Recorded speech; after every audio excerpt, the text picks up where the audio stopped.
So we're here with Doug and Karen Novak of the Why Not Restaurant and Bar, located on 8th Heat Street and Old Orchard Beach. So this came available last January to us, and we just walked in and fell in love with it. So we got this, and we put all of our heart and soul and money into it. I lost my parents within the last 2 years, and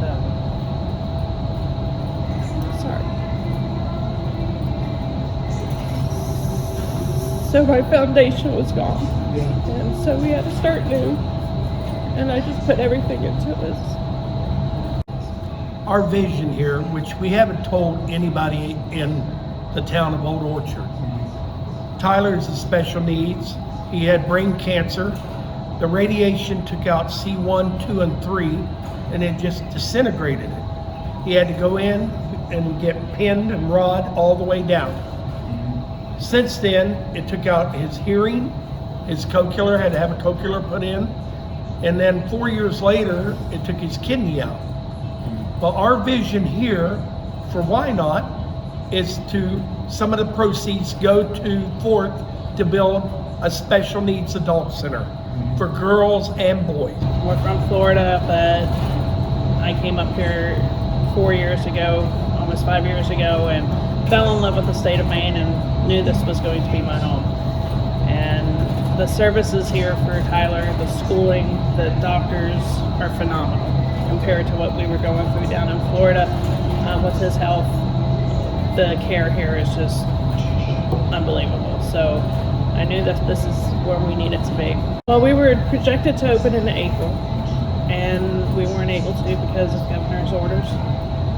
We tried to open in May as a to-go, but being new and not known, that was extremely difficult for us because no one knew we were even here.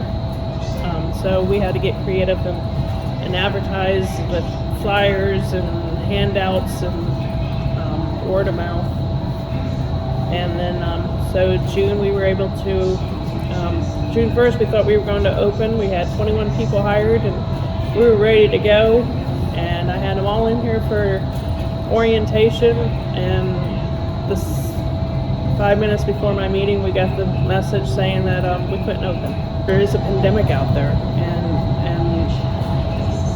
we try to ensure that when you walk into our restaurant, there's 6 feet between tables. There's cleaning going on constantly. There's a procedure of signing in on a book with the phone number, the temperatures, the hand sanitizer, to just get even and to move forward on a month-to-month basis.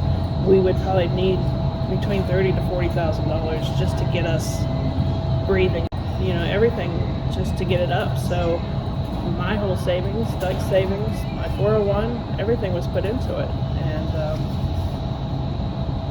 we still owe a few construction guys money, and we'd like to get them paid off because they've been very generous and to not hound us as much as the electric company has. But they put their time into this as well.